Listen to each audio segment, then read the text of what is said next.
Okay, a'udhu billahi samil alim minash shaitanir rajim. Bismillahirrahmanirrahim. Alhamdulillahi wassalatu wassalam ala asyrafil anbiya'i wal mursalin nabiyina Muhammad wa man tamassaka bi sunnati ila midina ma ba'd. Assalamualaikum warahmatullahi wabarakatuh. Yung attendance pala, baka magkalimutan tayo. Okay? So ibang attendance ng fiqh ito.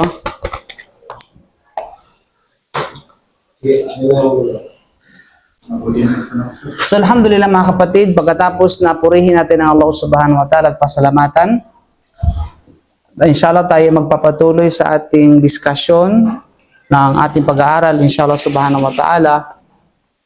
At last week ay nakuha natin ang kahulugan ng masinsinan ng salitang fiqh at saka ng al-ibadah. So mantakin ninyo sa dalawang termino, halos kulangin ang oras natin. Right? Dalawang termino lang yan mga kapatid. Ay, sinasabi ko na sa inyo. Dalawang termino lang yan, kahulugan pa lang yan. Papaano na kaya kapag sumisid na kayo sa pinakamalalim na pag-aaral ng subject na ito? Sinasabi ko sa inyo talaga.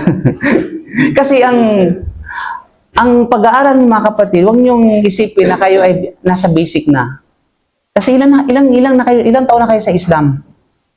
Di ba? So malalim na pag-aaral to. Ito ay mga pag-aaral niyo talaga sa college na. O so, ibig sabihin, yung approach ng pag-aaral ninyo, yung setup or yung settings ay pangkulihiyo. Okay? Pang-college na. Kaya naman, huwag patulog-tulog sa kangkungan. Okay? Kaya nga, kapag tayo ay nagsumikap sa pag-aaral, yung kaalaman, hindi niya tayo bibigyan maliban lamang sa katiting. Paano pa kaya kung hindi tayo magsumikap? Paano pa kaya kapag hindi tayo magpakita ng determinasyon sa barakato? So mga kapatid sa panampalatayang Islam, dadako tayo ngayon sa tinatawag na paksa. Una-una, yung ahamiyatut tahara fil Islam. Yan ang muna yung una natin unahin. Ahamiyatut at-tahara fil Islam. Okay? Ibig sabihin, ang kahalagahan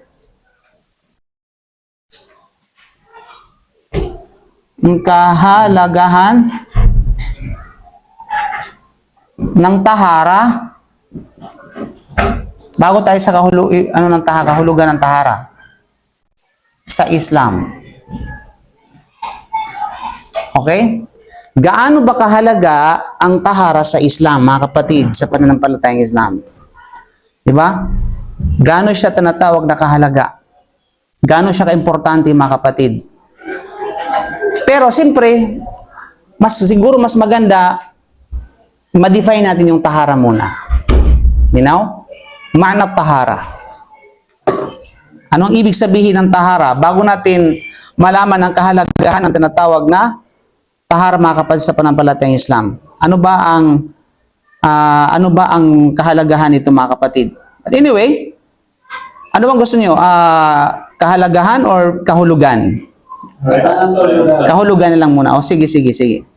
Ang kulit, no? Okay. Pwede lahat? O sige. Kahalagahan ng kadalisayan. Usually, kapag narinig niyo yung word na tahara, itatak nyo sa isip ninyo na ito ang ibig sabihin, basic na kahulugan ay ang kadalisayan. Kadalisayan, kalinisan, waalaikumsalam warahmatullahi wabarakatuh. Yan ang ibig sabihin ng pahara. Okay, anong tahara pag narinig natin? Ayan. Kadalisayan at kalinisan. Okay, mga kapatid. So, gaano ba kahalaga ang tahara sa Islam? Una, ang kahalagahan ng tahara sa Islam ay inayatul Islam. Ibig sabihin ay bitahara, ang pangalaga ng Islam sa kadalisayan ng una. Ibig sabihin, ganito ang ating religion. Pati tayo pinag-uusapan. Pati ihi pinag-uusapan. Pati dugo pinag-uusapan, mga kapatid. O saan ka makakita ng ganung religion? Diba? Pinag-uusapan. Lahat ng bagay. Pati yung laway pinag-uusapan, pati utot pinag-uusapan. Di ba? Tabi-tabi na sa mga umiinom dyan. Di ba? So, unang-una ay walang iba kundi ang pangangalaga ng Islam sa kadilisayan. Yang unang-una, ang pangangalaga, yan ang una. Ng Islam sa kadalisayan.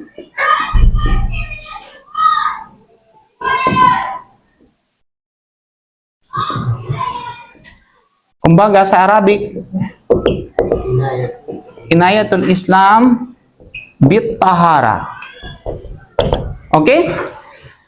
Ibig sabihin, ang Islam, alhamdulillah, ang relihiyon natin, na kung saan ang Allah subhanahu wa ta'ala ay nagsabi sa kanyang propeta na si Propeta Muhammad sallallahu alaihi wasallam noong sa panahon na sinimulan niya ang kanyang paanyaya sa mga tao. Ang tanong, kailan nagsimula ang utos ng Allah kay Propeta sallallahu na mag-anyaya sa mga tao? Ano bang una? Yung pagiging propeta niya, yung pag-utos sa da'wah. Pagiging propeta niya at yung pagbaba ng Suratul Alaq. Suratul Alaq sa Iqra bismi rabbikal ladzi khalaq. Which is yun yung kumbaga proclamation sa kanyang pagiging propeta. Yung kanyang pagiging sugo, kailan? Yes. Okay. Yung ikaw na ay inutusan siya ng Allah subhanahu wa ta'ala na nagtatalukbong o sabihin nagbalot, no? Bumangon ka at nagbigay ka ng warning. So sa ayan na ito mga kapatid, yung wathiyabaka fatahhir. Wathiyabaka fatahhir. Ano yan sa Surah Al-Mudaththir chapter 74? Yatin ba ito yan ha? Verse 4 ng banal na Quran. Ano sabi ng Allah? Ya ayyuhal wathiyabaka fatahhir. Dito yan yung tinatawag na proof. Surah 70.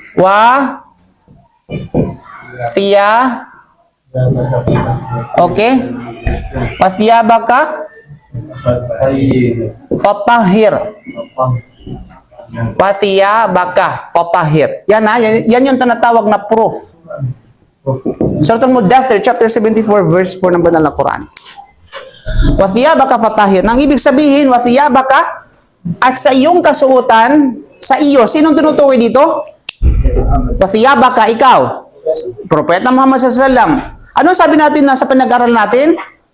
Kapag ito ang kautusan na ito ay ini-address kay Propeta sallam, basically ito ay saklaw dito ang kanyang mga followers. Lalabas lamang sa kautusan na yon, no, ang mga kanyang mga followers kung mayroong batayan na particular lamang sa kanya. You know? Pero since na ito ay pangkalahatan, mga kapatid, na walang magpapatunay na ito ay particular lamang sa kanya, therefore, saklaw ito sa atin. So parang sinabi ng sabatala, ikaw, wathiyabaka. Okay, fatahhir. At ikaw ay sabihin natin ay maglinis, kalinisan, wathiyab. Ibig sabihin yung kasuotan. Kasuotan, kasi syempre, walang duda tayo, inuutosan din sa atin ng Allah subhanahu wa ta'ala, yung ating kasuotan ay maging malinis. You know? At sa kasuotan mo, ikaw ay tinatawag na maglinis. Linisin mo ang iyong kasuotan mula sa mga maruruming bagay. So nandito yung word na tahara. Tahara. Assalamualaikum. Sa barakat. May bisita. Sino yan? Ako, bagong yakap. Ay, isyahada mo yan. Ipasyahada mo maya yan ha. Tapos, dalhin sa Raji yan. Okay?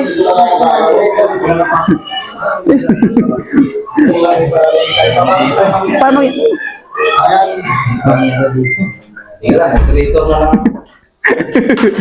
Wala sulat ka tinan, mapagsulat saan? Ano na kayo diyan, ang pamang ng kuwan? Ano yan? Ito yun. Kontrata mo bro. Kamang ng kontrata. Oh, ito.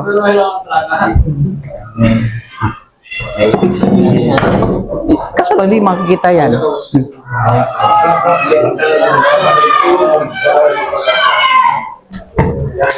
Okay? Wasang barakato. Pagkatandaan mga kapatid sa panampalatayang Islam, sa Arabic na salita, di ba may termino napakahaba? Right? Termino napakahaba. Ganun sa Arabic, meron din mahabang termino. Pero, pag pinag-usapan natin ng salitang ugat nito, tatlong involved lamang na litera. Tatlong involved na lamang letra. Ulitin natin ha. Every time we speak about the root word ng isang termino, involved lamang ang tatlong letra. Okay, yun ang tawag dyan is na natawag na masdar. Malinaw? Now, tahara. Now, dito, fatahir, kasi nandito yung word na pa, ha, at sakara. O, kaya nga dyan kinuha yung tanawag na fatahara. Ibig sabihin sa ayan na ito, noon pa man, inutusan ng propeta Muhammad sallallahu alaihi wasallam para sa kanyang dawa, para magbigay ng warning at magbigay ng magandang balita sa mga tao, ay inutusan na ng Allah subhanahu wa ta'ala, kaakibat nito ang kalinisan. Ang kalinisan. Alinaw? Paano mga kapatid? Ano ang lesson o aral makuha natin dito? Since na ito ay may connection sa dawa, na alam natin ang dawa isa sa mga napakadakila at napakahalagang gawain natin bilang mga Muslim, hindi yung basketball ha, da'wa. Okay ha? Malinaw? Da'wa mga kapatid. Malinaw? Kasi minsan, alam na, divert tayo eh, ng mga bagay-bagay. Kaya ibalik natin, no? So, ibig sabihin, ang pinakamahalagang tuntunin o gawain ng isang mananampalataya ay ang da'wa. Malinaw? Da'wa. Na kung kaya kapag tayo ay nagdadawa, kaakibat nito, kailangan presentable ang iyong kasuotan, ang iyong itsura. Hindi magdadawa ka na mas masahol ka pa sa dinaawahan mo pagdating sa itsura. Bara kang alam mo, nagnanganga na purong-puno yung tapos magdadawa ka? Subhanallah. O, tumatalsik pa? So, fatahir. Kaya, ibig sabihin, ever since, noon pa man, mga kapatid, yan ang utos ng Allah kay Propeta Muhammad sallallahu alaihi wasallam. So, ganun, pinangangalagaan ng relihiyon ng Islam, ang tahara, ang kadalisayan. Now, sa yun ang proof ha. Yan ang tinatawag na proof para sa unang bahagi. Okay. At walang duda, ang Propeta Muhammad sallallahu alaihi wasallam ay nagwika, mga kapatid, at tuhuro syatrul iman. Yan ang pangalawa. Ito yung aya. Sa hadith naman, nakasaad, at tuhuro syatrul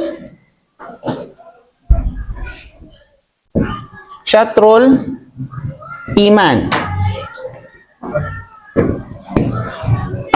Anyway, kapatid, ay ito ha, mahalagang termino ito, dapat yung tandaan kasi mahalagang papel yan mamaya sa discussion natin. Pag hindi nyo natandaan itong word na ito, baka magkalipong-lipong kayo. Ano mga lipong-lipong? Magkalito-lito kayo sa mga definition natin mamaya. At tuhuro. Okay? At tuhuro, nakakahiya na, may transliterate natin, no? At tuhuro, o saan pa kayo? Mayroon ng translation, may transliteration, mayroon ng Arabic text, o, di ba? Saan pa kayo talaga? Nakakahiya talaga sa inyo. Okay? Di ba? Para lang wala kayong excuse na, Ustaz, hindi ko naintindihan. O at-tuhuro, syatrul iman. At-tuhuro, ang ibig sabihin, kadalisayan, syatro. Okay, syatro, ang ibig sabihin ng syatro, kalahati ng iman. Half of your din. Ala, Ustaz, meron akong naalala pala, half of your din, pag-aasawa na naman ito, no? Mahilig yan si Abdul Aziz. Pag-aasawa. Kasi Ustaz, kapag nag-asawa, ay kalahati ng iman nakukuha ng isang tao. So, mayroon na siyang asawa, kalahati ng iman nakuha niya. Tapos, mayroon siyang tinatawag na kalinisan. Kompleto na ang kanyang iman. Ganun ba yun? Yes, kasi bakit? Kasi ito kalahati ng iman. Yung pag-aasawa, kalahati din ng iman. So, paano natin sabihin, pag meron ako, kompleto na yung iman ko, Ustaz? Kahit di na ako magsasala kasi kompleto na yung iman ko? Ayan yung mga bagay na hindi yung naunawaan. Okay, kasi alam natin kung ilan sa isa tinatawag na iman, pinag-usapan natin ng iman, maraming branch yan. Isang branch lang doon, yung napuno mo. Okay? Parang parang puno ng kahoy. O, sa isang puno, maraming sanga. Okay, maraming sanga. So, isang sanga lang yung nasa katuparan mo doon. So, marami pang sanga doon na kailangan mong sagawa. So, ganun yung mga kapatid. So, tuhuro, huwag kalimutan na, pahara, tuhuro, basically, ang kahulugan ay isa, kadalisayan, kalinisan. Okay? So, yun ang patunay, mga kapatid, yan. Yun ay hadith na mula sa hadith na kung saan ay isinalaysay ni Imam Muslim, rahimahullah, at gayon din sa hadith na Imam Abu Malik al-Ash'ari radiyallahu anhu. Linaw? So yung mga patunay na sa pangangalaga ng Islam sa kadalisayan. Ibig sabihin, mayroong malaking rule ang kadalisayan sa Islam. Kaya yung pagwalis-walis natin, yung pagligo-ligo natin, no? Pag-ana-ana natin, di ba? Malakas mga pag-ana-ana pinag-uusapan. Okay? Ibig sabihin na yung mga paghilamos natin, di ba? Bahagi ng ito, bahagi ng pananampalataya natin ito mga kapatid. Yung alam mo yun, yung pangangalaga sa ating katawan, di ba? Wala naman ko sinasabi na, di ba? Sa mag-basketball kayo, wala mo naman problema dyan. Exercise naman yan mga kapatid, no? Yung mga toxic, inaalis natin yan sa pamamagitan ng mga pawis. Mashallah, alhamdulillah. At the same time, yung paghilamos, lahat ng anumang kahulugan o pasok sa kahulugan ng kadalisayan, ito ay bahagi ng ating pananampalataya. Huwag na natin kalimutan yun. Nasa tuwing tayo ay gumagawa ng kalinisan, this is my din. This is my din. Ito yung aking tinatawag ng pananampalataya. Diba? Ito yung aking, sabi natin, ito yung turo ng aking pananampalataya. Ito'y kalahati ng aking pananampalataya. Diba? Mashallah, ibig sabihin, every time na every day, single day, napupuno mo yung kalahati ng iyong pananampalataya. Mamaya, mabawasan naman ulit. Punuin mo. Pero lang naman yan. Dagdag bawas lang naman yan. Okay, pangalawa, mga kapatid, na kahalagahan ng tahara sa ating pananampalataya, walang duda, ay sinasabi sa mga ano natin na mahabbatullahi subhanahu lil mutatahhirin. Ibig sabihin ay pagmamahal ng Allah subhanahu wa ta'ala para sa mga gumagawa ng kadalisayan sa kanilang mga sarili. O, iris ko na to. Okay, screenshot nyo? O, screenshot nyo na. Ganyan naman talaga kayo. Yung mga tamad mga tamad mag-take note.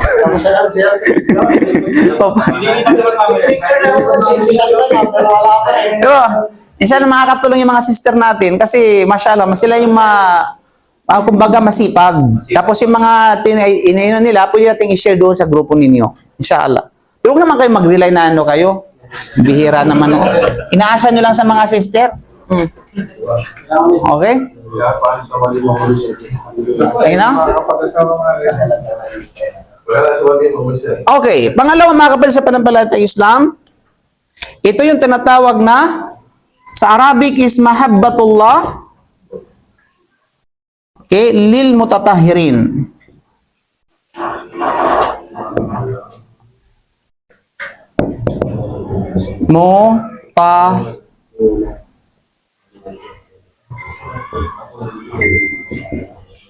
Ibig sabihin, pagmamahal ng Allah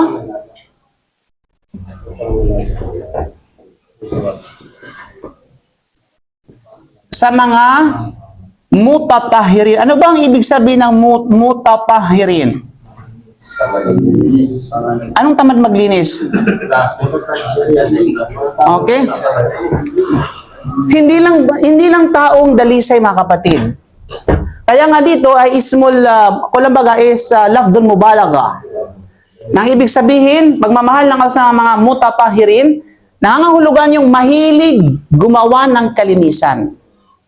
Mahilig gumawa ng tinatawag na kalinisan. Hindi bagat kapag halimbawa sa isang tao, mahilig siyang mag-ayos, hanggang sa, sasabihin siya na ito, ang ayos-ayos ng taong ito. Kasi parang yun ang ugali na niya ba? Di ba? Ganun din sa pagsisinungaling. Ang tao mahilig magsinungaling hanggang sa iba branch siya na sinungaling. On the contrary, ganyan din sa kabutihan, ganyan din sa kalinisan. Pag mahilig kang maglinis, gumawa ng kadalisayan sa sarili mo, ang tawag sa iyo mutatahhir. Okay? Hindi ka lang pahir, kundi mutatahhir. Okay? Ibig sabihin, mahilig gumawa ng kalinisan. Palagi ang naglilinis o palagi ang gumagawa ng kadalisayan. Yung mga taong ito, mga kapatid, minamahal ng Allah subhanahu wa ta'ala. Diba? Now, ito yung sa mga achievements na kung gusto natin mahalin tayo ng Allah, ay gawin mo ito. Kaya nga sabi nga, di ba? Ang mahalaga ay ang mahalin ka ng Allah, hindi yung mahalin mo ang Allah. Ibig sabihin, yung importante dito, yung mahalin ka ng Allah, hindi yung sinasabi lang mahalin mo. Kasi maraming nagkiklaim na mahal ko ang Allah, pero hindi na sila mahal ng Allah subhanahu wa ta'ala. Di ba? So, kasi once na kapag minahal ka ng Allah, ibig sabihin, nagawa mo yung mga tuntunin para mahalin ka niya. Yung mga gawain na mahalin ka niya. Kabilang narito yun, tinatawag na palagi ang gumagawa ng kadalisayan. Now, anong proof, mga kapatid? Ang proof nito matatagpuan sa Surah Al-Baqarah, chapter 2, verse 222. Okay? Chapter 2, verse 222 ng banal na Quran. Ano bang sabi ng Allah sa banal na Quran? Inna Allaha yuhibbut tawabin, mayuhibbul mutatahirin. Okay? Natin. Inna Allaha yuhibbu at-tawabin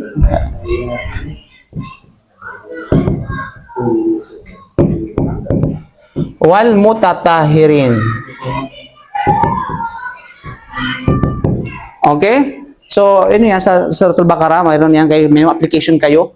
So, tunay at katiyakan ng Allah subhanahu wa ta'ala yuhibbu. Minamahal niya ang mga mahilig gumawa ng pagbabalik loob sa Allah at gumagawa o mahilig gumawa ng kadalisayan, mga kapatid. Palaging humihingi ng kanilang kapatawaran at pagsisisi at nagmamahal sa kanya mga aliping malilinis na lumalayo sa lahat ng mga kahalayan at karumihan. So, ibig sabihin, kabilang sa sifa, katangian ng Allah yung pagmamahal. Okay? Yan, mga kapatid, yan, isa sa mga mahalagang makukuha natin sa ayan na yan. Kabilang sa gawain ng Allah subhanahu wa ta'ala ay ang pagmamahal. Ang tanong, mahal ba niya yung kanyang lahat ng kanyang mga nilikha? Hindi. Okay?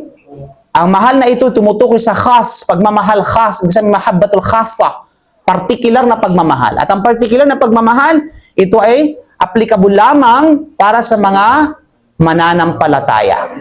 Okay? Mananampalataya na kung saan yung katangian na dinescribe ng Quran at saka Sunnah ng Propeta Muhammad sallallahu alaihi wasallam. You know? Okay, mga kapatid, yun yung batayan, mga kapatid, pagdating sa pagmamahal ng Allah sa mga mahilig gumawa ng kadalisayan. Okay, number 3, mga kapatid. Ano bang number 3, mga kapatid? Walang iba is thana'uhu alal mutatahirin. You know? Pangatlong kahalagahan ng kadalisayan sa Islam ay, sa Arabic is, thana'uhu alal mutatahirin. Okay, ano bang ibig sabihin sa tinatawag na Tagalog, mga kapatid? Pagpupuri ng Allah, pinupuri ng Allah ang mga gumagawa ng kadalisayan. Okay? Pinupuri ng Allah subhanahu wa ta'ala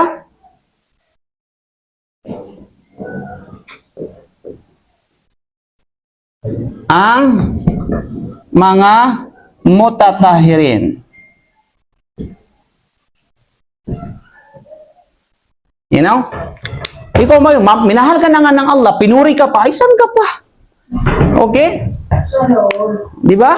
Pinuri ka na nga, tapos, ay minahal ka pa, mga kapatid. Hindi lahat ng magmahal pinupuri, ha?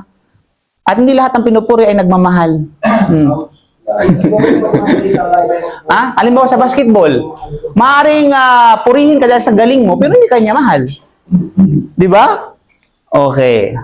So yun, mga kapatid, so ang Allah subhanahu wa ta'ala ay pumupuri, kanyang pinuri ang mga gumagawa ng kadalisayan sa kanilang mga sarili. Now, anong patunay dito? Walang duda, ito yung tinatawag sa Surah Al-Baqarah, Surah Al-Tawbah, chapter 9, verse 108. Chapter 9, verse 108 ng banal na Quran, yung patunay na kung saan sinabi ng Allah, fihi rijalun yuhibbuna ayyatatahharu wallahu yuhibbul mutatahhirin. Okay? Fihi rijalun, dahil nasa masjid daw na yaon ang mga kalalakihan na nais silang maglinis sa pamamagitan syempre ng tubig mula sa anumang karumihan. Katulad din ang kanilang paglilinis mula sa pagkatakot sa Allah at paghingi ng kapatawaran sa kanilang mga kasalanan at kasamaan. At ang Allah subhanahu wa ta'ala ay nagmamahal sa mga taong malilinis. At kung ang Masjid Quba, yung totoong Masjid Quba nito ay itinayo batay sa pagkatakot sa Allah sa unang araw pa lamang na ito itinayo, gayon din o higit pa ang masjid ng Propeta Muhammad sallallahu alaihi wasallam. So sa ayan na ito, mga kapatid, sa Surah Tawbah, ito ay isang bagay na yung alam mo yung pagbanggit sa masjid kahigtan ng Masjid Quba. Kasi ang masjid na tinutukoy dito ay sa Masjid Quba.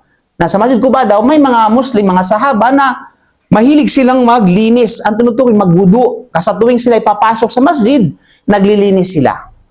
At yun ang katangian ng isang Muslim na nanampalataya. Diba? Ano masabi ng Prophet sallam? Diba? La yuhafidul wudu illal mu'min. Walang sino man ang nag-iingat ng wudu sa kanyang sarili maliban lamang sa isang mananampalataya. So, ibig sabihin, kapag palagian kang nag-wudu, yan ay isimbolo ng pagiging pananampalataya mo. Di ba? Kaya sa tuwing napuputol yung wudu na, yung ano natin, nagwudu tayo, not unless kapag may sakit ka. Alam mo yung sakit na yun, yung ututin, di ba? Yung hindi mo mapigilan, na kahit walang ato dyan, anong tawag dyan sa terms ng mga Tagalog, no? Balahura. Garapalan.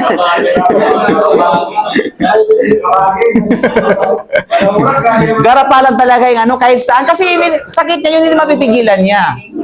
May mga taong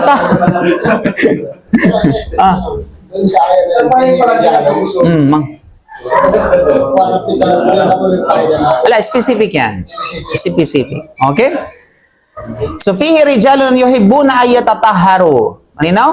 Specific ba ang tanong? Pwede ba yun na applicable sa kalpo? Wala namang problema doon din. Halimbawa, papasok ka sa mga masjid, magiging mahilig ka sa kalinisan. Ang punto dito, ang core point ng aya ay ang kalinisan.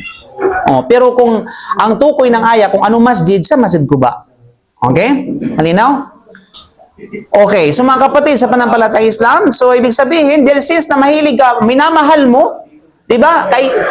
Parang iniibig mo yung tinatawag na kadalisayan, ang kapalit nito, iibigin ka rin ng Allah.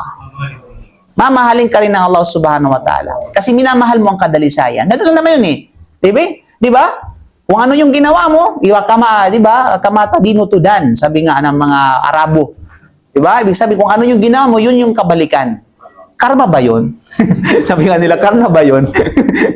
Okay, ang mahalaga, yun yung mga punto kung bakit kumbaga pinapahalagahan ng Islam ang tahara. Kasi mayroong fadl, mayroong antas, mayroong rule sa buhay natin ang kadalisayan, mga kapatid. At kapag ginawa natin ito yung mga benepisyo na ito, mga kapatid, sa pananampalatayang Islam. You know?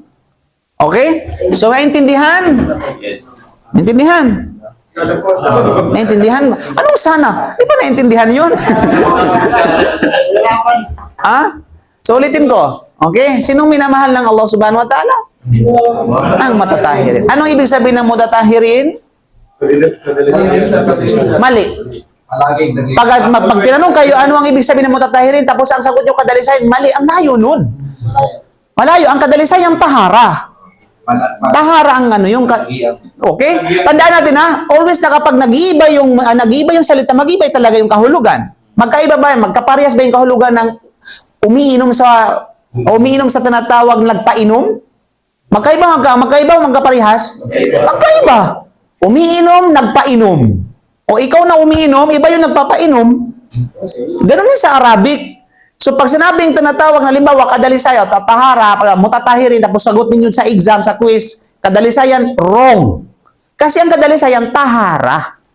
Okay, tahara yun. Okay? Pag mutatahirin yung mga tao na mahilig gumawa ng kadalisayan. Okay? So, kailangan you have to comprehend. Okay? Use your instinct. Okay? So, yun yung mga kapatid. So, ano pa yung Then, of course, isa sa mga ayan na ito, anong mapupulutan sa ayan na ito? Anong gawain ng Allah dito? Mapagmahal. Okay? Mapagmahal. Kabila sa sifa ng Allah ay mapagmahal. Pero ang pagmamahal niya, hindi natin pwede ikumpara sa pagmamahal ng kanyang mga nilikha. Okay? Linaw? Kalas? Tapos na? Okay. Good.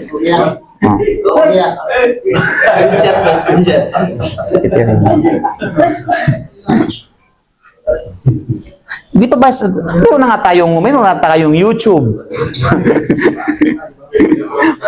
Mga tamad lang talaga kayong manood ng YouTube. Pero pagdating sa basketball, walang problema. Manood kayo sa YouTube, no?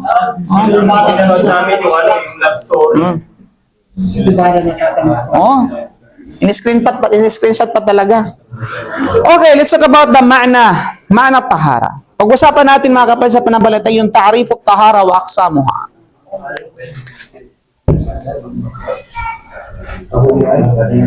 Okay?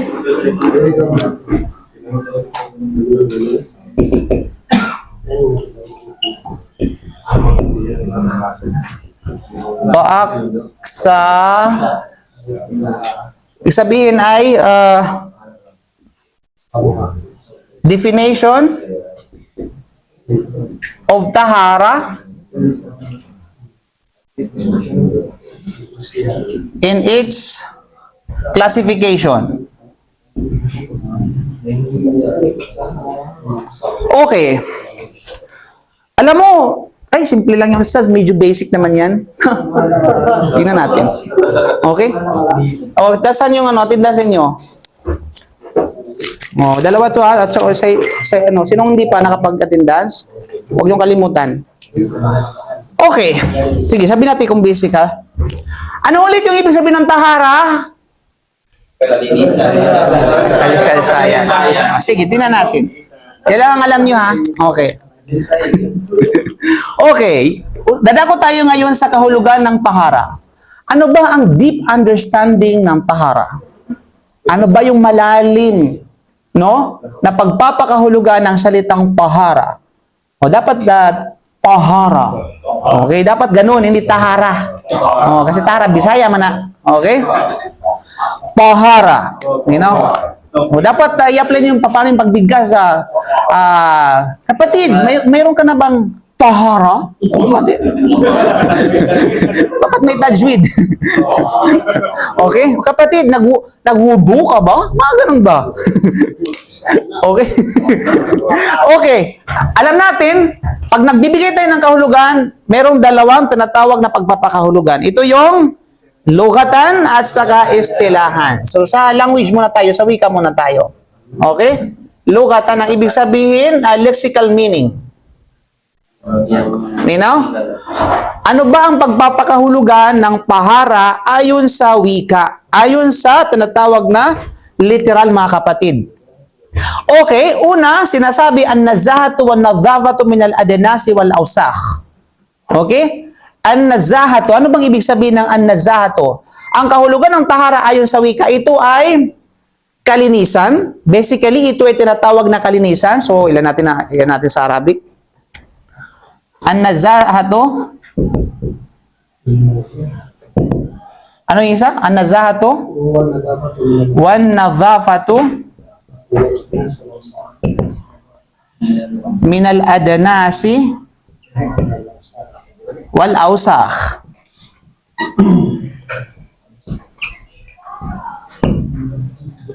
Okay. So, i-transliterate natin para naman nakakahiya naman sa inyo. Okay? An-nazahatu. Kaya nga, lubos-lubos na rin yung pag-ano ha. O lubos-lubos hindi kayo nag-quiz. Para Wanada. Kasi pag exam, sorry, hindi ko na. Minal adanasi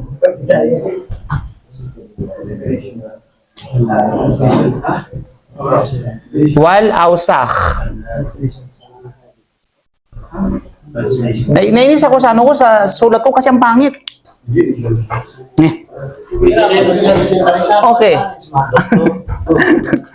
An-nazahatu wan-nadhafatu min al-adnasi wal-awsakh. Nang ibig sabihin, mga kapatid, ito ay kalinisan, nazaha. Pag sinabing nazaha, na literally mga kapatid, ang nazaha, yung bang tinatawag na pagtanggal ng isang bagay mula sa isang bagay. Yan ang nazaha. Okay? So yun, tatanggalin, halimbawa, yung dumi mo, nandito nakadikit yan, you know, tatanggalin mo, ang tawag dyan is nazaha. Okay, ibig sabihin pag-lift. You know? Pag-lift, yung mga paglayo, okay, pag-iwas. Yan, yung mga definition ng nazaha. When nadhafatu, basically, yung tinatawag na paglilinis.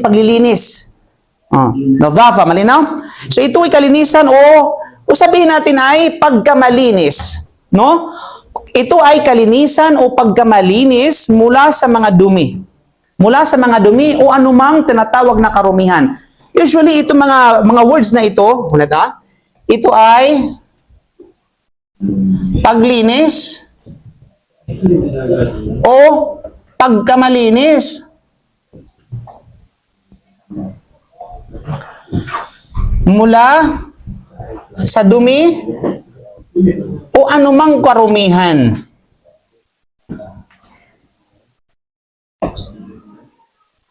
Okay? Paglinis, pagkamalinis, pagiging dalisay, lahat na. Baka yun ang bahala mag-ano. Basta yung pari-parehas lang. Saan sa, Minal adnasi. Adnasi wal ausakh. Okay? Wal ausakh. Ibig sabihin, usually, ang danas, sa physical, yun yung tinatawag sa Bisaya, buling ba, buling? Ano ba sa Tagalog yung buling? Halimbawa, yung libag. Yan. Okay? Yan, mga kapatid. And ausakh, yun yung rumi talaga, tulad ng alam natin, nakikita natin na ano, tae, o anumang katulad nito. Yan ang ausakh. Ano kay waskh jiddan. Okay? Waskhan. Ang dumi mo. Okay? Wasak. Wasak na wasak. Malinaw. Now, lagi natin tatandaan, pag pinag-usapan natin ang kahulugan na pang-literal, malawak siya. Saklaw ang lahat-lahat ng bagay na may kaugnayan sa kung anong tinutukoy. Halimbawa ito, kalinisan. Anong kalinisan? Pagiging malinis. Basta anything na pagiging malinis o kanilinisan. Ang tawag dyan is tahara, ayukor din sa luga. You know, saan naging malinis? Saan? Mula sa anumang karumihan. So mag-define ka na okay, magbanggit ka na ng anumang karumihan. Mag-example ka ng karumihan. Ano? Kulang. Uy, para sa kanya, kung gusto ka about the language, okay? Kasi ano man sa palagay ng tao na marumi sa kanya, pwede ma-consider na marumi yun. Walang problema. Kasi language ang pinag-usapan natin dito. Kasi sa Sharia, kasi sa silahan, hindi lahat ng marumi sa ating isip o sa ating paningin ay marumi sa Sharia. Kaya medyo makipot yung kahulugan ng Sharia. Mas divine at mas pino. Okay? Mas pino ang kahulugan ng tinatawag na Sharia. Ito kasi, maftuh, open, general. Kumbaga, ayan, limbawa, para sa kanya, marumi yung kulangot. Okay? Para sa kanya, marumi ang tinga. Di ba? Para sa kanya, marumi ka. Walang basagan ng trip. Okay? So, anything na katanatawag na kinoconsider na, sabihin nating marumi. You know? So, kapag linis, ang paglinis yun, ibig sabihin, ang tawag dyan is tahara. Okay? Ang tawag dyan ay walang iba kundi ay ang tahara, mga kapatid, sa panampalatayang Islam. Okay? Biro mo sa Islam, sa pag-aaral ng fiqh natin, mga kapatid, lahat ng klase ng dumi na according sa Sharia, pag-uusapan natin kung paano tatanggalin according sa Sunnah. Ganun ka katindi, ganun ka detalyado. Okay? So, nang ibig sabihin ng tahara ayon sa sabihin natin ay wika, mga kapatid, sa panampalatayang Islam. Of course, ang definition na ito ay matatagpuan yan sa lisan ng Arab at sa iba pang tinatawag na sabihin nating aklat. Okay. Let's talk about the tahara ayon sa technical, mga kapatid, sa panampalatayang Islam. Ano bang ibig sabihin ng tahara ayon sa istilahan? Okay? Ito, medyo masalimuot to. Okay, istilahan.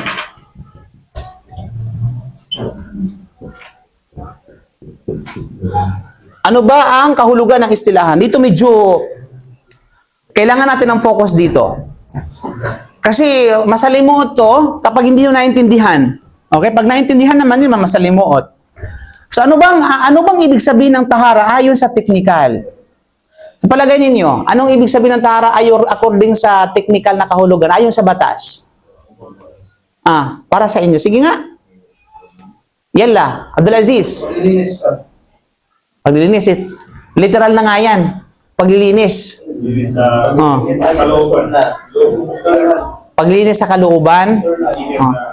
O paano yung physical? Ustaz, siguro ang ako rin sa batas, baladiya. Baladiya. Okay. So mga kapatid, himay-himay natin, mga kapatid. Ito yung tinatawag na definition mula sa mga definition na binigay ng ating mga scholar. Raful hadathi wa ma fi ma'na. Ito okay? Ito na ngayon nga natin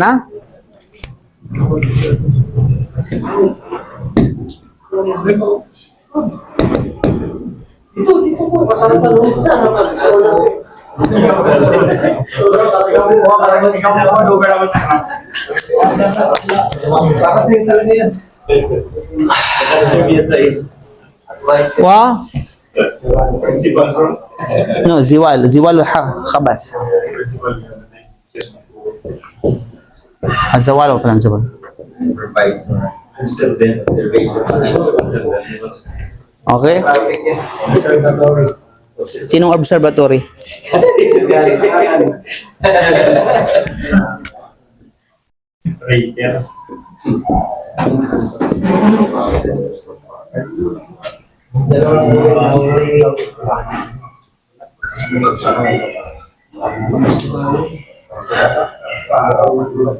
Zawal pala. Zawal. Okay. So, walang problema. I-transliterate natin. Nakahiya naman sa inyo.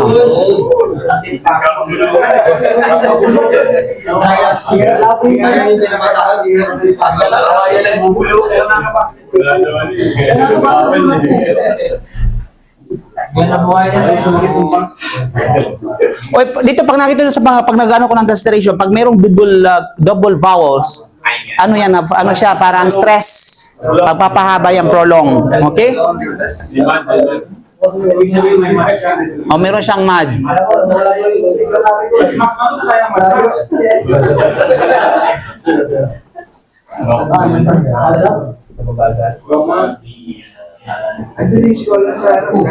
Waziwalul khabath.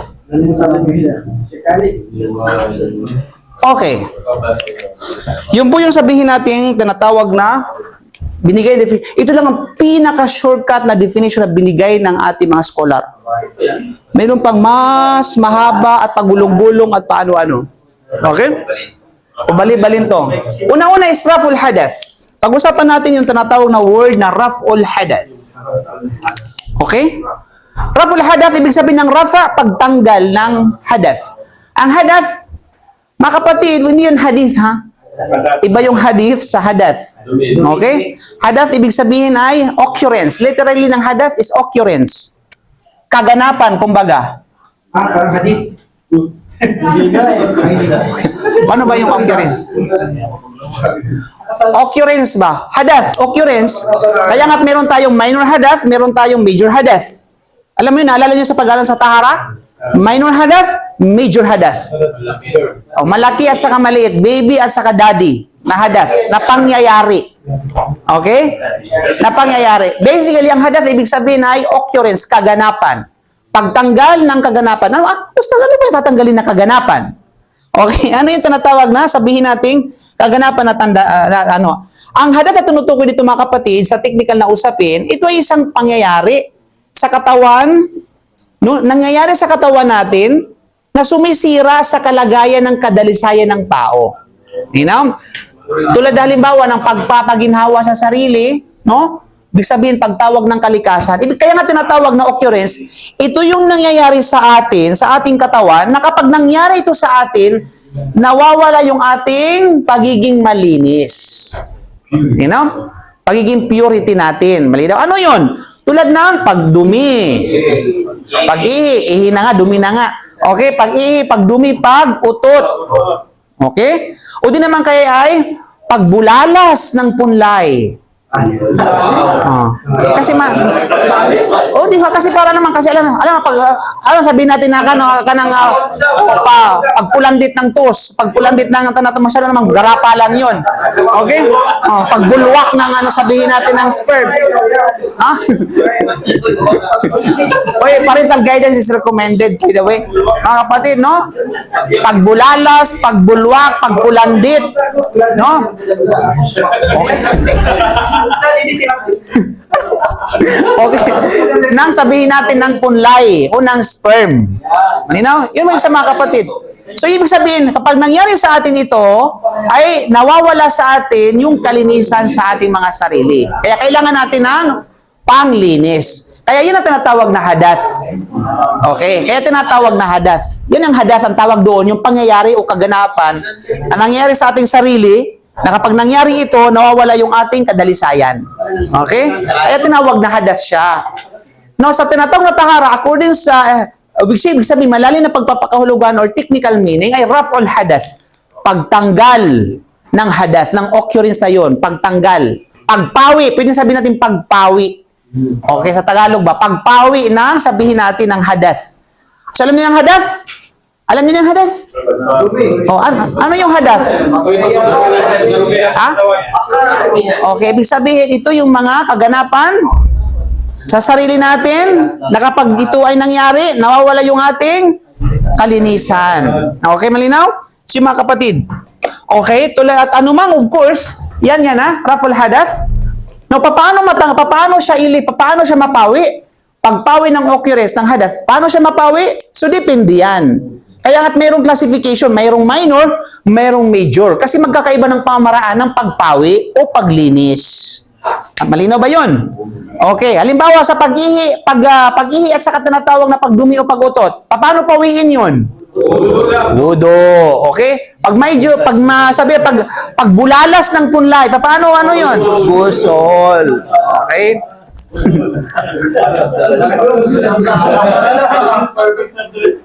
Perfect. Alam Okay? Wafi ma'na. Okay? Wafi ma'na, ibig sabihin, at anumang kahulugan ito. At anumang tinatawag na, wafi ma'naho, at anumang kahulugan ito.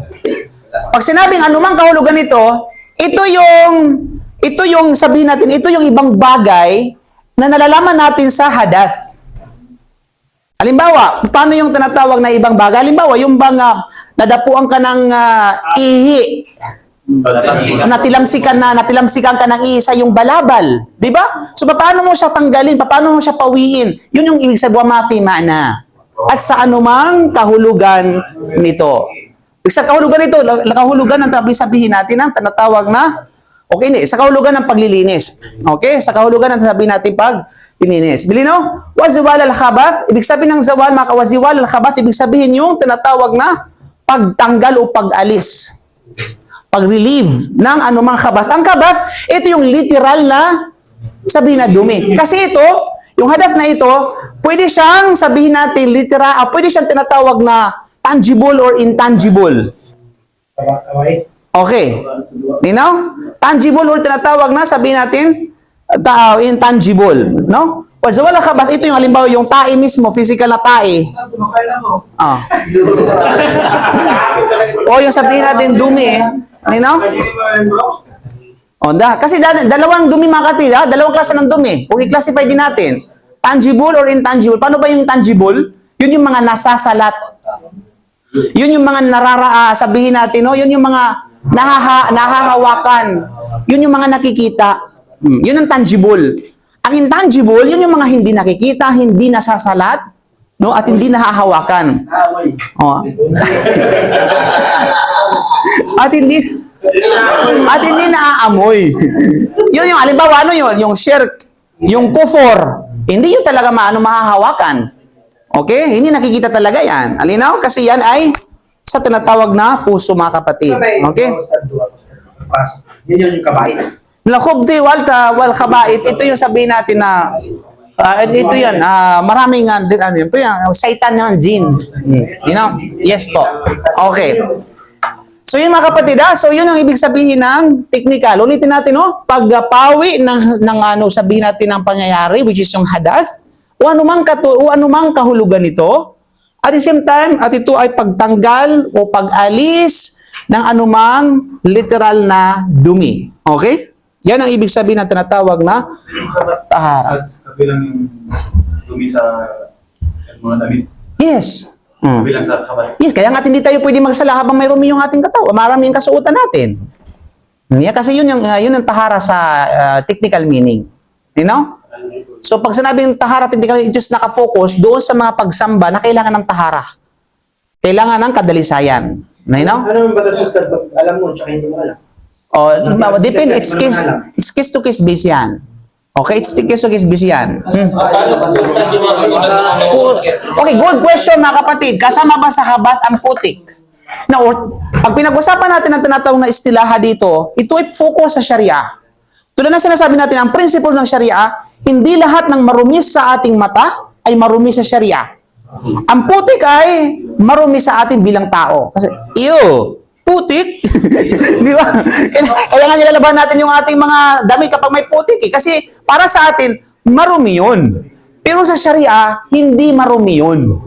Ibig sabihin, pwede kang magsala na mayroong putik sa iyong katawan, sa iyong damit. Kasi nga, kung i-consider ng Sharia na marumi ang putik, marumi ka rin. Kasi bakit? Kasi nanggaling ka sa putik. Okay? Linaw? Ha? Dumi. O, may matanong dito. Paano yung dumi ng ibon mga kapal sa panampalatayang Islam? Di ba? Depende sa tinatawag na ibon. Kasi dalawang klase ng ibon, may nakakain at may hindi nakakain. So, doon pag-uusapan natin yan. Kaya, tulad mo, na-amfik ay napakadetalyado.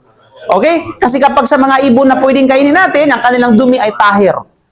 Ibig sabihin ng kanilang dumi ay malinis. Okay? Pero hindi ibig sabihin na pwede mong kainin. Okay? Malinis siya. Ibig sabihin, pwede kang magsala na mayroong mga dumi-dumi doon. Pero kapag yung mga, sabi natin yung ibon na kung saan ay dumi nila na hindi natin nakainin, yung ibon na ito tulad ng mandaragit. Tulad ng, sabi natin ng uwak, o tulad ng ano pa, o lawin, kasi hindi natin pwedeng kainin yun. So yung kanilang tinatawag na dumi ay marumi. Okay? Marumi. At yan, dadako tayo dyan, inshallah, sa mga lugar na may mga dumi ng hayop na pwede tayong gumawa ng pagsala. Hindi na. Ang kabat, ito ay sinasagot ng tao sa istilahan. Sa istilahan, yes, yung literal na dumi. Okay? Yes. Yung bituka ng manok, pati pinakain. Ano? Buhay mo yan. Decision mo yan kung kainin mo hindi. Problema mo na yan. Okay? Hindi, pwede mo naman kainin kung gusto mo.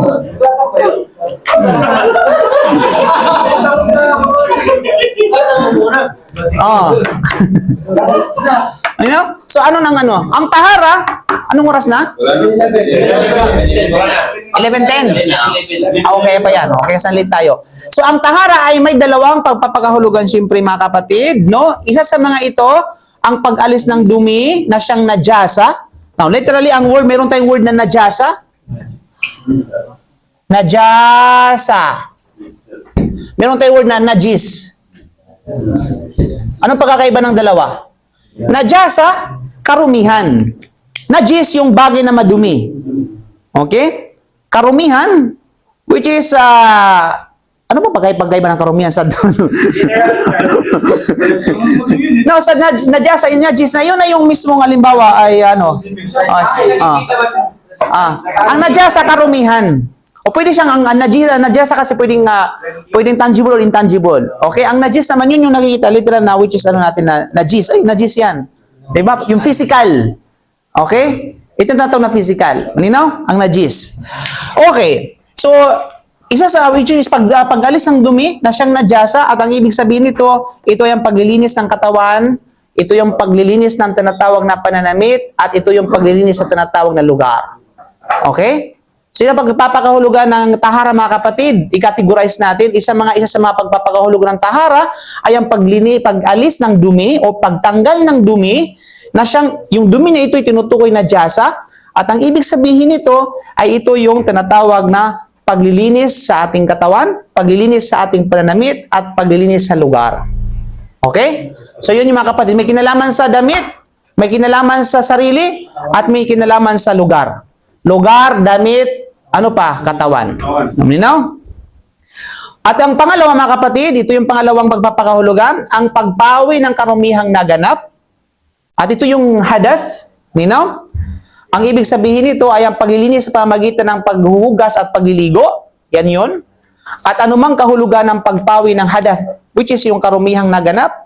At ang bawat tahara na hindi nagre-resulta o nagbubunga sa pagpawi ng hadath, o maaaring hindi ito tungkol sa hadath. Okay? Ay gaya ng paglilinis ng isang taong may kawalan ng pagpipigil sa ihi, pagpapanibago ng wudu, which is yung renewal ng wudu, at paghuhugas sa mga kamay pagkatapos magising mula sa pagtulog sa sa tinatawag na gabi. Ang ibig sabihin dito, kasi paglinis din yun mga kapatid.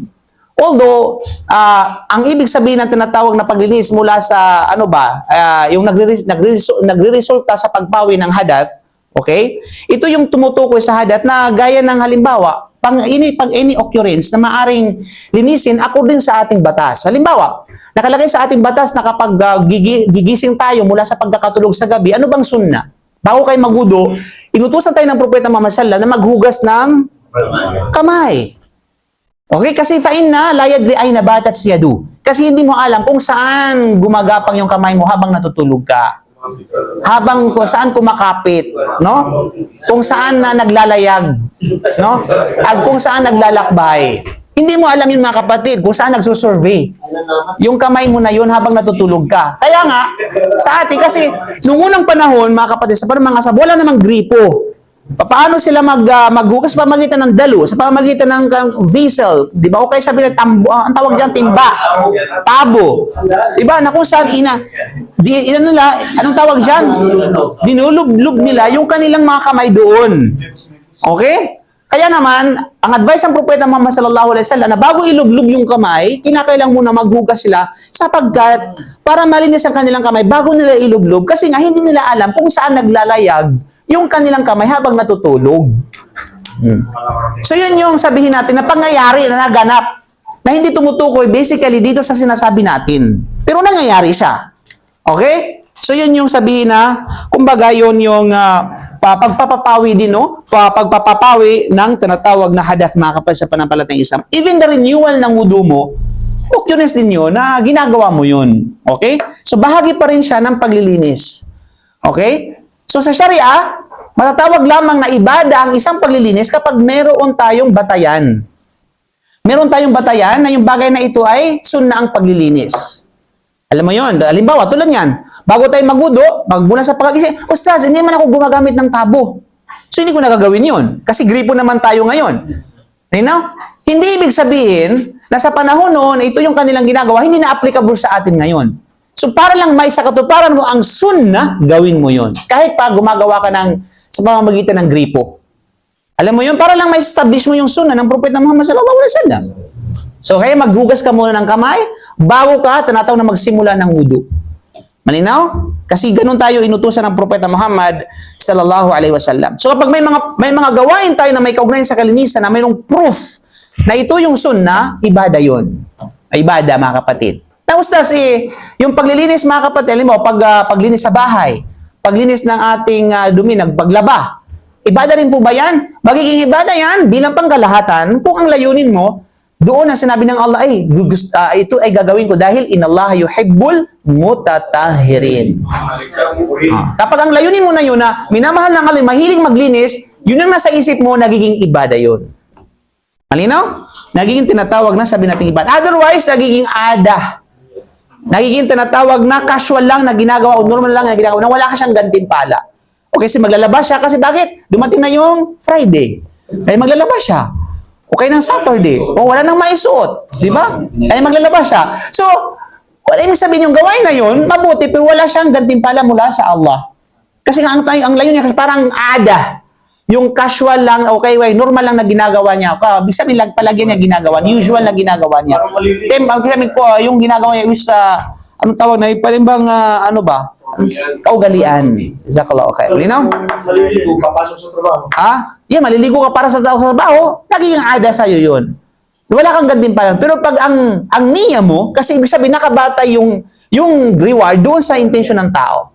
Sa ganung kalagayan. You know? Na pag ikaw ay lagi ang naliligo ka, dahil bakit? Dahil ang Allah ay minamahal ang mga palagi ang naglilinis. Kalas. Okay, kabilang ka doon. Mayroon kang gantimpala. Mamahalin ka ng Allah. O, pero kapag yun ang layunin mo, dahil sa pauso ka, mamahali ka lang ng boss mo. Okay? Wala ba? Ano? Yung di ba, hindi yan tungkol sa pagsasala. Bakit ka naglinis? Kasi magsasala ka. Hindi lang naman yun. May gawa ko ng pagsamba. It's pangkalahatan, kumbaga. You know? Okay, yung mga kapatid sa panampalatayang Islam. Okay, now let's talk about the, oras na? Tapos na? 11:18. 11, anong oras na? 11:18. Okay, sige. Okay, so tatapusin natin to? Maintindihan? Walang question? Any question sa tinatawag na tahara? Literal pa tayo, nasa literal na lang pa tayo ha? Wala pa tayo dadako, mayroon pang aksam at tahara. Okay, mayroon pa pagkaiba ng tahur at sa sabihin tahur at sa tinatawag na tahir. Oh, yes. Ano po? Ziwalul khabath. Sabihin pagtanggal o pag-alis ng dumi. Okay? Ang literal na dumi. Okay, bakit may surot? Any question? Okay. Anong hadath? Anong hadath? Pagpawi lang ito. Ah? Pagpawi ng dumi. Mali. Ang pagpawi ng dumi is rafal hadath yun. Kaganapan. Okay? O sinabing, anong hadath mo pwede kaganapan? Anong tinutukoy ng kaganapan? Nangyayari ng pagpawi ng Kapatid, para maintindihan nyo, ano, pag ano, always stick this principle, mga kapatid, no? Fahamul su'al, nisful jawab. Ang pag-intindi sa tanong ay nasasagot mo yung kalahati ng kasagutan. You know? Intindi, kaya marami kayong minsan bagsak sa quiz kasi hindi nyo naintindihan yung tinatawag na tanong. You know? Okay. At kung magkano yung points ng bawat tanong. Okay? So, ibig sabihin, pag naintindihan mo yung tanong mo, nasagot mo na yung kalahati na sagot nun. Ang tanong ko, ano ang ibig sabihin ng hadath? Sagutin nyo is kaganapan. That's good. Okay? Pero ano ang tinutukoy sa kaganapan? Yung nangyayari sa... Yun yung pangyayari sa katawan natin na kapag nangyari ito ay nawawala tayo sa kalinisan. O magbigay ng halimbawa. Ano yun? Pag-utot. Sa madaling salita, pagtawag ng kalikasan. Okay? At sa kapag bulalas ng punlay. Ah? Ano? Okay, alam mo sino? Sino ibig sabihin mga kapatid? O anong pagkaiba ng meaning ng lugatan at sa kastilahan? Anong pagkaiba? Anong ibig sabihin? Magkaiba yung ano ang tinatawag na translate. ano yung tinatawag? Anong pagkaiba? Difference nila. Literal na meaning sa wika. O ano nga, ang literal ay mas malawak ang kahulugan, samantalang ang istilahan ay mas specific o particular. Okay? Ganun lang naman yan mga kapatid. Ano? Anong tatlong bagay na dapat linisin? Nabanggit natin? Katawan, lugar, at saka damit. You know? Mali na mga kapatid. Masyala, matano na. Yung sa najis, yung hindi nakikita. Okay, ang najis ay yung literal na sabihin natin ano. Najasa, yun. Dumi. Karumihan. Ang najasa ay karumihan. Nasaklaw ang lahat ng karumihan. Physical, internal, ano man. Okay? Any question mga kapatid?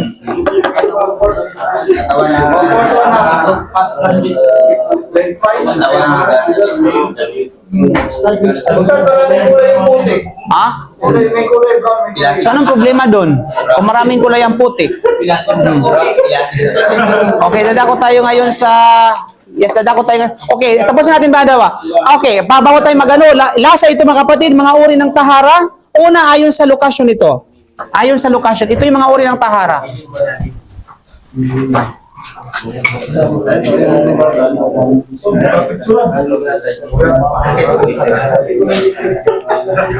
Okay, dadako tayo sa aksam. Ibig sabihin na mga uri ng tinatawag tahara.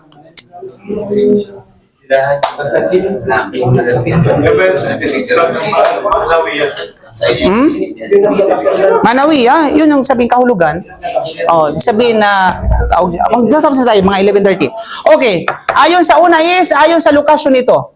Pag-usapan natin ang tinatawag na ayon sa lokasyon. Tahara ayon sa location. 11:30 magtafsir. Ayon sa lokasyon. So dito sa tinatawag na bagay na ito mga kapatid, ang kadalisayan o tahara ay maaaring ikategorya sa dalawa. So, i-categorize natin sa tinatawag na dalawa itong ayon sa location. Ibig sabihin, pag-usapan natin ng location. Okay? Unang-una, yung tinatawag na at-tahara batina. At-tahara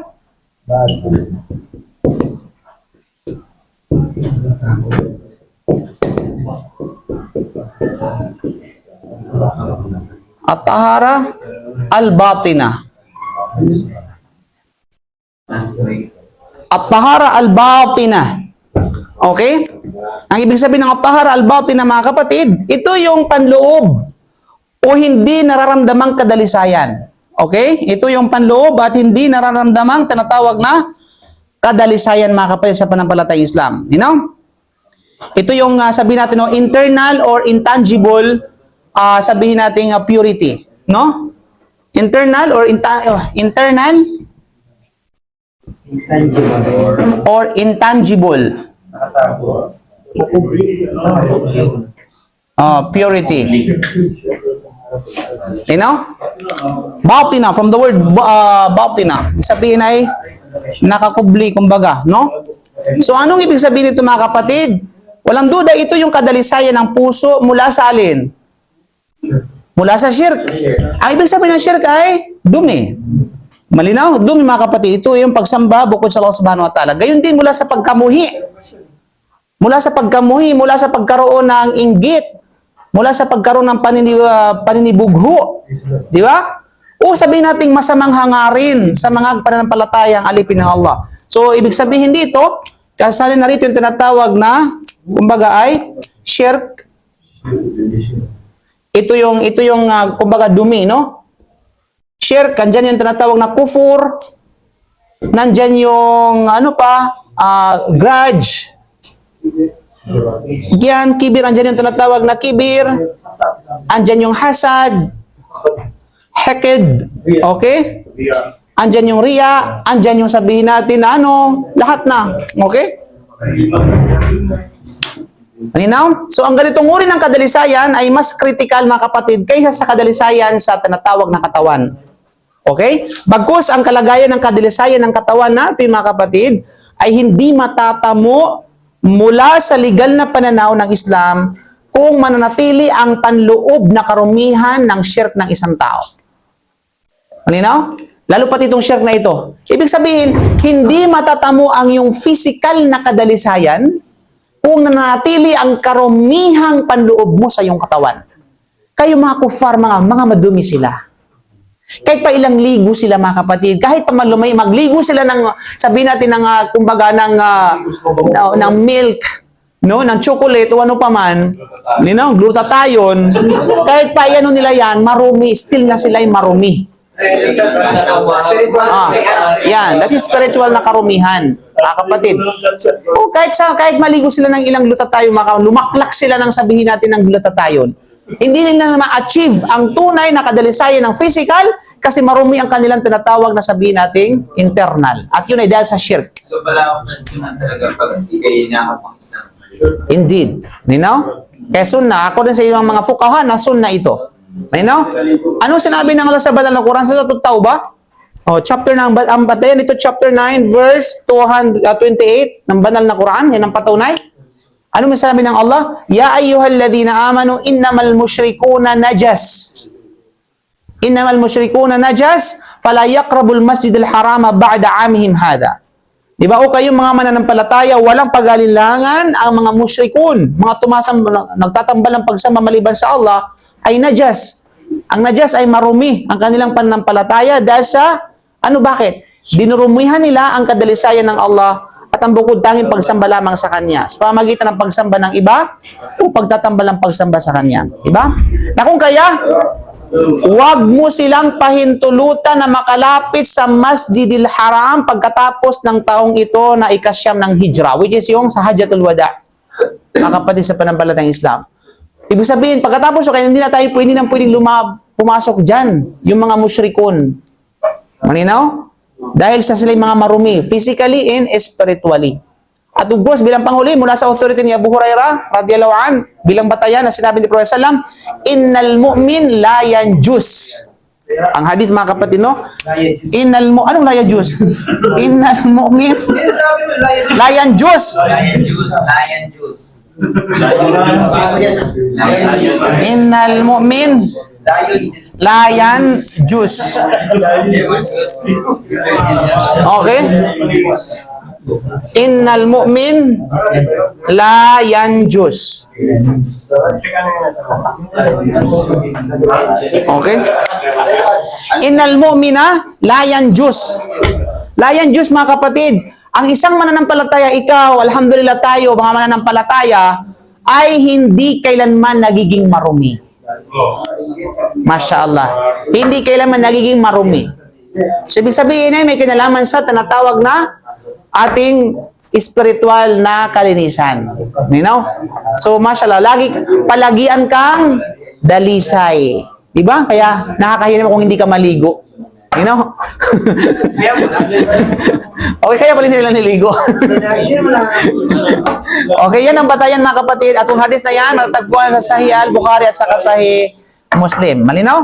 So yun yan. So yun ba ang ating next inshallah ay yan ang kategory ng tinatawag na sabihin natin no, lakasyon. Ayon sa sabihin natin no, batina, meron pa tayong hisiya at meron pa tayong sabihin natin no, at iba pa mga bagay inshallah. Okay. Yes. Pangapat, yun yung HIQD. HIQD. Ay, panguli, lahat na to. Pangalawa pala, para tapusin na natin itong kategory na ito, ay walang iba kundi yung at-tahara hisiya. Okay, at-tahara al-hisiya. At-tahara al-hisiya. Yes. Kung merong batina, merong spiritual, ang hisiya naman ay tangible.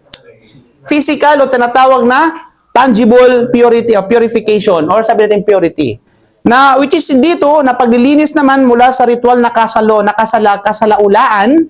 Yung pala yung hadath, kasalaulaan. No? Ritual na kasalaulaan at karumihan. At-tahara al-hisiya. Ibig sabihin, nandito, yun yung tinatawag na physical, intangible, at saka tangible. Di ba yung at saka nawiyas? Sa ibang kitab, ang ma'nawiya, batina. O pari-parehas yan, batina o ma'nawiya, yun ang sa ibang kitab. Nagkakaiba yan sa kitab. Nina? So ito yan ay tumutukoy sa physical mga kapatid, no? Sabihin ay, paglilinis mula sa ritual na kasalaulaan, yun ang hadath at saka yung karumihan. Okay, dadako tayo stuff sa ano? Bismillah.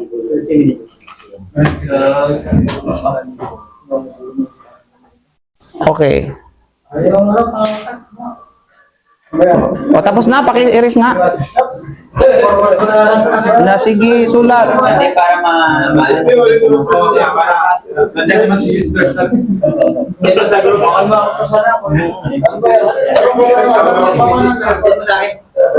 O, paki-erase na.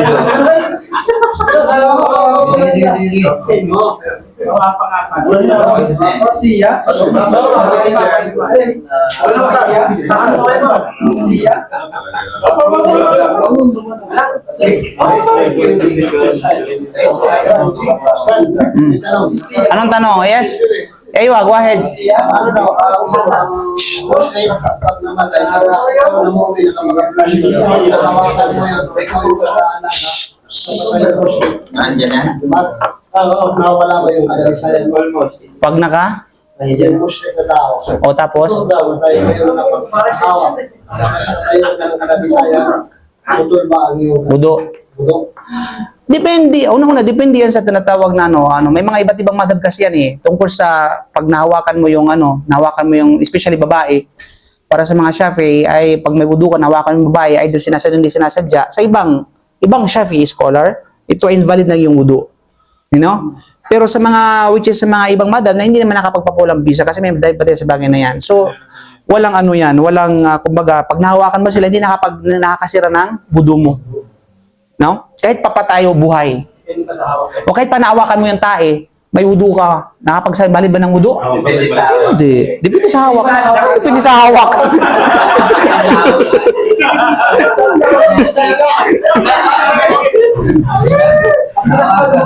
Inamoy pa.